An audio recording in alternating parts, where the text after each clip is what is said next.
Hey guys, this is post-editing LionHeartZ here to sit with you guys and talk about what's been going on with the channel before we get into this video. If you've noticed, my last two recaps are currently missing. And that's because this morning, or yesterday morning, depending on when this video actually goes live, I woke up to having had both of them removed and copyright striked and taken from my channel. Now, initially, my thoughts were that this was a false claim made by a company impersonating ESL, because that is a thing that does happen, unfortunately, quite a lot on YouTube.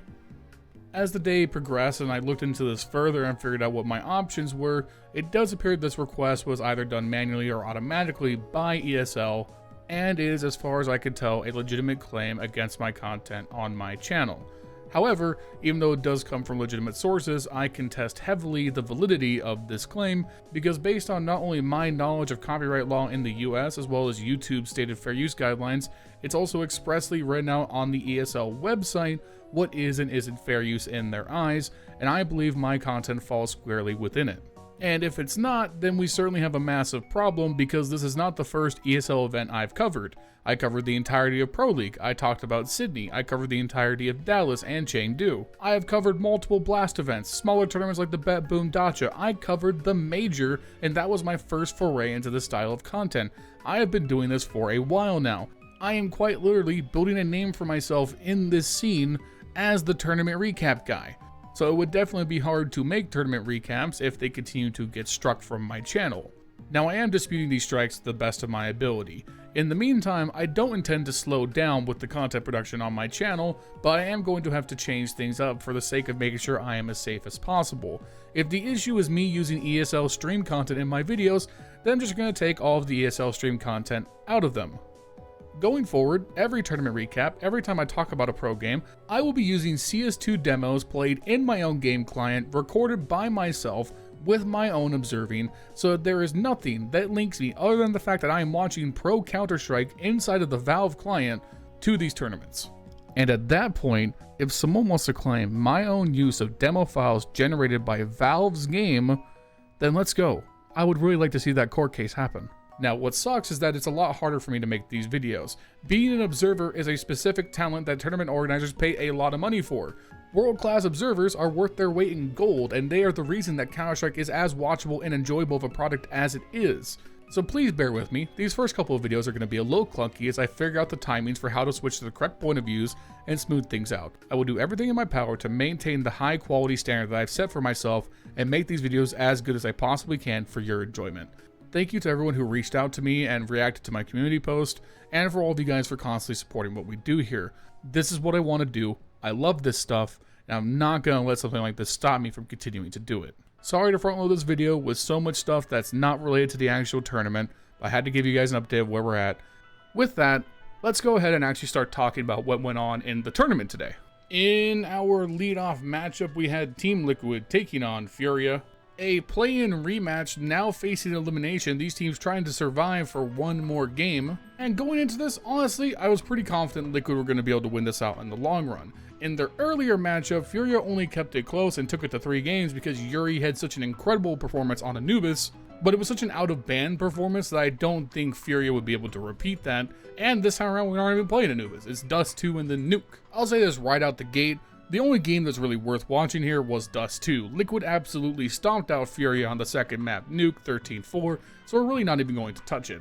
On Dust 2, Furia had a great chance at making this game a win for them. It went to overtime, but Liquid were super clutch in those OT rounds and managed to hold it out and win it 16-13.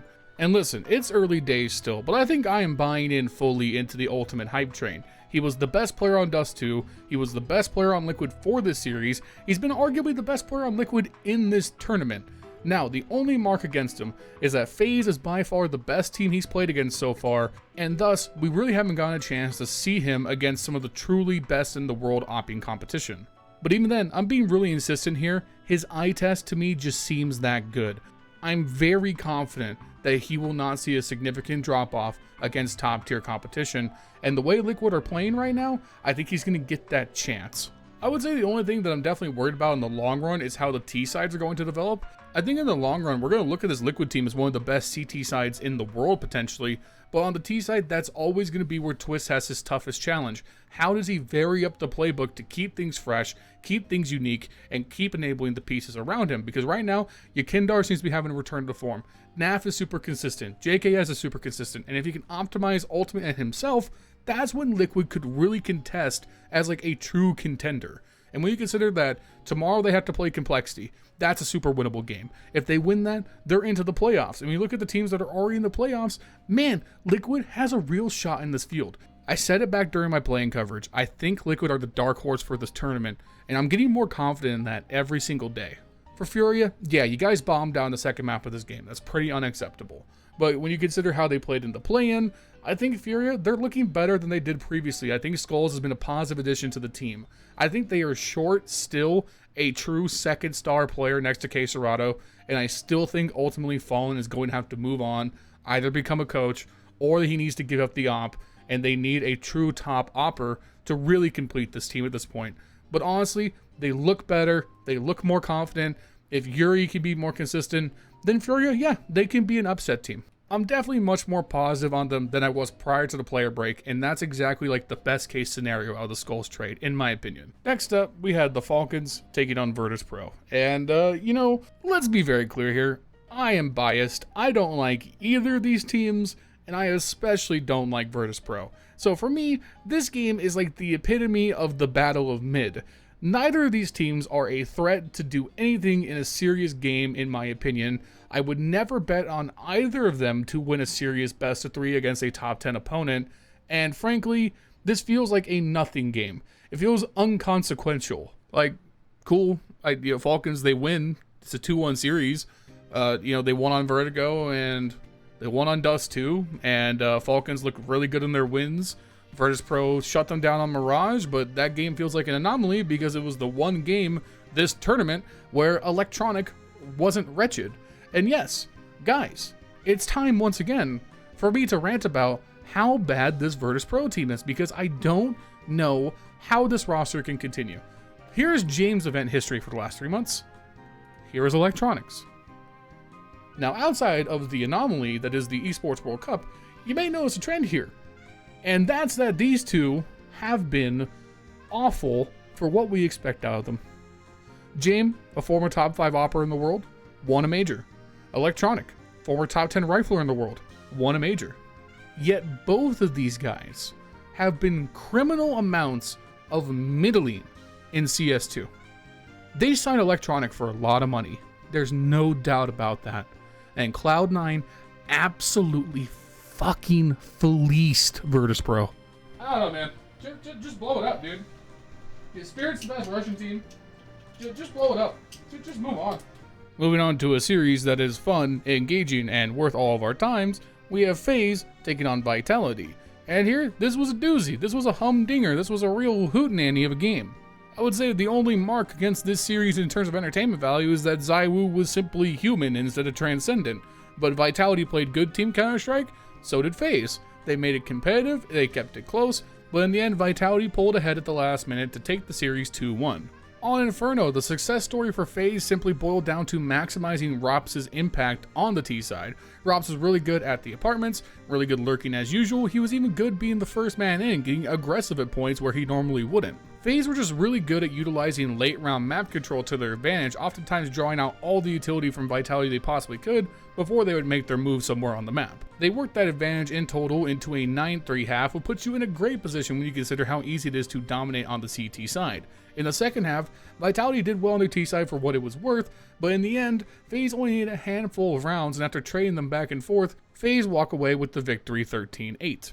I will say there was definitely a chance at the end for Vitality to run off a comeback because they were keeping all of these rounds relatively close. But in the end, what buried them was some very sloppy late round decision making, like here where they're fending off match point from Faze. They start off the round by working on very early banana control, and here Faze they're on a mix buy. They have an AK and an op saved over from last round, so they're stacking very heavy on B and having Rain hold that AK passive on the A site to block the rotate. Now, once Vitality get the top banana control, the round's going to grind to a halt, and a lot of time is going to be wasted. Neither team wants to reveal their hand. Vitality don't know how bought up Faze is, so they're not ready to just rush into the B site, but they are kind of given a layup here. Frozen's going to get aggressive and play off of a flash assist from Kerrigan with the 5-7, and he's going to turn the corner into Banana. He's going to find Mezzy full blind, but Flames was playing the counter flash, is going to trade him out right away. And Vitality were definitely ready to commit to the B push here. Flames is going to turn the corner not long after, but Brokey's holding the close angle for yet another trade.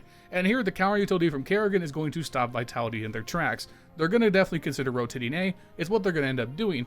However, what they don't know is Rain is still tucked inside of the pit. Spinks has been crawling up through mid, but he's going to go through Arch side and give the all clear call for the rotate, and that's unfortunately going to set things in motion for the Ruination here in this round. Spinks doesn't clear pit, and as the rotating Vitality players come in, there's no better spot for Rain to be than at the pit half wall. Apex and ZywOo are going to smoke off the front of pit. Library's going to be smoked by Spinks. They're going to bend it into the site as Rain crawls around the smoke. Rain's going to find Spinks, leaving just ZywOo and Apex in the 2v4 retake. ZywOo's going to stay in front of the Library Moto smoke here and just kind of play in between, trying to find Rain, be ready for a swing from the apartments. ZywOo's going to hit us with just a little bit of that French magic and get the double kill on Rain and the guy pushing through Moto, but it's just too little too late. Rops is right behind ZywOo. He's going to find the pick through the smoke, push on through. He's going to find Apex on the site, looking towards truck, and that's a great retake and a great eco win from Faze to clutch up the match point. And after the conversion, we're moving on to Dust 2, where frankly, Dust 2, it's a great game. We're going to push it to overtime. We're going to go straight to talking about the overtime here, because Vitality clean sweep the overtime 16-12 to win this map, and what it boils down to is just a little bit of individual excellence from the Vitality players. Like on the very first round, where Faze are going to elegantly trade their way into the mid to B split, they're going to start collapsing on Mezzy, who's all alone on the B side, and Mezzy's going to pop out from the back of B. He's going to drop Kerrigan, dropping in from the window. He's going to turn around and clean up the other two Faze members pushing in, and that's the first 3 players destroyed. The attack is ruined. He's going to clean up Frozen for the 4K. Just an excellent solo B hold from Mezzy.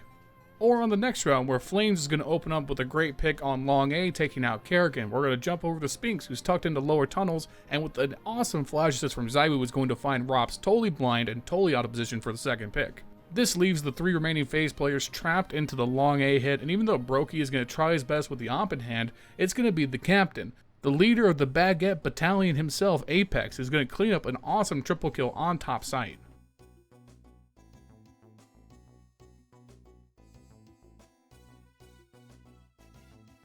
And unfortunately, it's just true what they say. Don't fight the French on Dust 2. That's just how this works. And with that, we're deciding this game on Anubis.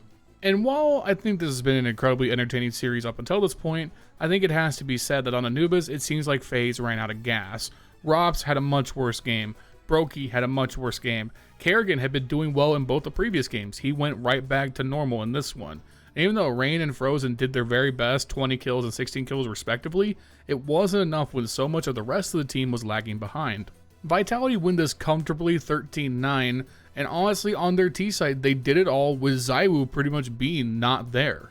And yes, obviously it needs to be said, Anubis is a very T-sided map, but Faze started this off by winning the pistol round. They converted the one after, but as soon as Vitality got to their guns, they locked it in and never looked back. And if there was just a little bit more from Rops, a little bit more from Brokey, when you add in the fact that ZywOo wasn't there to the level that we would expect, ZywOo only had 3 kills in this T-half, then Faze could have made this a lot closer. They could have been on track to win this game. Instead, Faze dropped to the lower bracket to stay alive. Vitality are through to the playoffs, when we could have been talking about the very opposite. Faze could have easily been through to the playoffs today if they just had a little bit more at the end. Overall, Faze are playing much better than they have at their last few tournament appearances, but Vitality outplayed them down the stretch here, and that's why they won, and Faze are now facing elimination tomorrow. Next up, we had G2 taking on Astralis, and this is a tale of 2 entirely different series, because in both of G2's wins, they held Astralis to a grand total of 4 goddamn rounds. And I don't know what you guys want from me. There's not exactly much to talk about when we're talking about a 13-1 and a 13-3 shellacking on Dust 2 and Ancient. Here's a visual representation of G2 against Astralis on Dust 2. Now here's a visual representation of G2 and Astralis on Mirage, the one map that Astralis managed to win. Yeah, I don't really know how this is like these games belong to the same series, because the Astralis that played on Mirage looked nothing like the Astralis that played in the other 2 games, and because of that, we're going to focus mainly on Mirage because it's like the only bit of substance in this series. Astralis played incredible Team Counter-Strike on their T side for Mirage. Like, truly excellent, even immaculate T side coordination on Mirage. And consider that G2 looked like they were going to slap them around silly because G2's T side started off with an 8-4 half. So they had to come from behind to win this game 13-10, and that meant they controlled this second half from top to bottom. The only rounds that G2 managed to win were off the backs of miracle plays, like with Hunter's incredible 3K below the apartments on B site. And yeah, incredible highlight. But otherwise, the Astralis map control was perfection. Like here on round 19, where Astralis execute a perfect textbook A take, they're going to have the lurk in mid, the one in Palace, and then the remaining 3 going through A main. The smokes are going to go out. Yabby's going to come out the Palace. He's going to have the crossfire down towards Firebox. He's going to get his pick. Meanwhile, the nades rain in a triple box, which isolates Nico, so Stown gets a free pick. Bro is going to over-aggress right behind him with the pop flash into CT. Hunter's going to get full blind, so Bro's going to get the free pick there, and the round pretty much instantaneously gets turned into a 5v2 must-save situation for G2, and even then, Astralis did a good job of hunting down and getting rid of one of the guns on top of it. Or on the very next round, where once again, Astralis are going to do a perfect execute, this time through mid into B. They're going to throw their mid utility smoke window, they're going to take the mid control, they're going to throw a shallow connector smoke,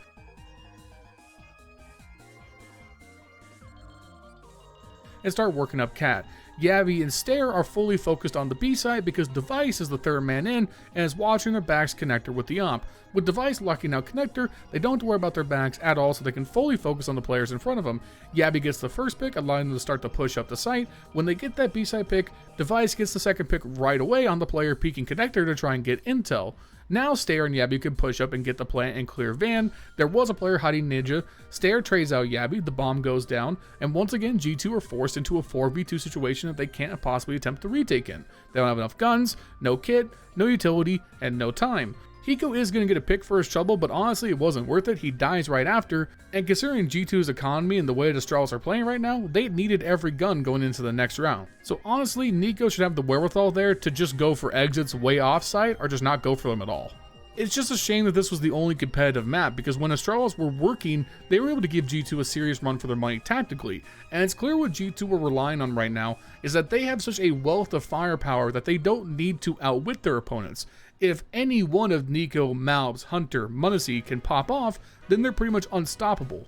On Ancient, it was Malbs and m0NESY. On Dust 2, it was Nico and Hunter. This really does remind me of like an old school, like 2015 era Swedish lineup like Fnatic, where it's like you don't know who, but someone of Olafmeister, Krims, or JW is going to pop off and make your day a living hell. That's what this G2 team reminds me of. Alright guys, I need you to bear with me for a second. I'm going to take kind of a cop-out here for the last series of the day. Pain versus the Mongolz was one of the most entertaining best of threes that I have watched all year. I genuinely mean that. And considering just how long this day has been for me on a personal level, and how much work has had to go into this new format for the videos, I'm going to say that I am going to defer for you guys to go watch this game blind if you haven't. This series was super entertaining, had so many incredible clutches down the stretch, and it sucks that one of these teams had to go home because of it. Pain Gaming, they win it in the long run, 2-1, and throughout that, they had so many miracle rounds, 1v3s across multiple maps, huge clutches everywhere, insane pop-offs from the players. Like, the enthusiasm, the energy that these teams brought, it was awesome. These two teams match up so extremely well, they know each other's playstyle extremely well, and they seem to bring the best out of each other. And it was just, like I said, such an entertaining series all the way through. And I'm immensely happy that Pain have a chance to make a playoff appearance if they beat G2. Now that's an uphill battle, and I don't know if they can do it if G2 is going to continue to frag out their minds like this. But I think everyone is seeing that this team is legit. Biguzera is legit. And I believe in them, man. I think the Brazilians can make an incredible upset tomorrow. I genuinely do. Anyways, I'm going to call it here for tonight, guys. Thank you for all the support. Thank you to everyone who replied and sent their well wishes about the copyright strikes. It really means a lot that you guys genuinely enjoy what I do here. It should be obvious, and I've said it before, but man, this is what I want. This is what I want to do. I want this to be my career. It's what I've wanted to be my career for a very long time, and I've taken a lot of sacrifices to be able to do this. Even when it's made, you know, not hardly any money at all. And now it's starting to, the channel continues to grow, and I think it has the potential to become something sustainable. And it's because you guys like and enjoy what I do. And without you guys, I wouldn't be able to say that. So there's no other plugs. Just thank you guys for continuing to be in my corner.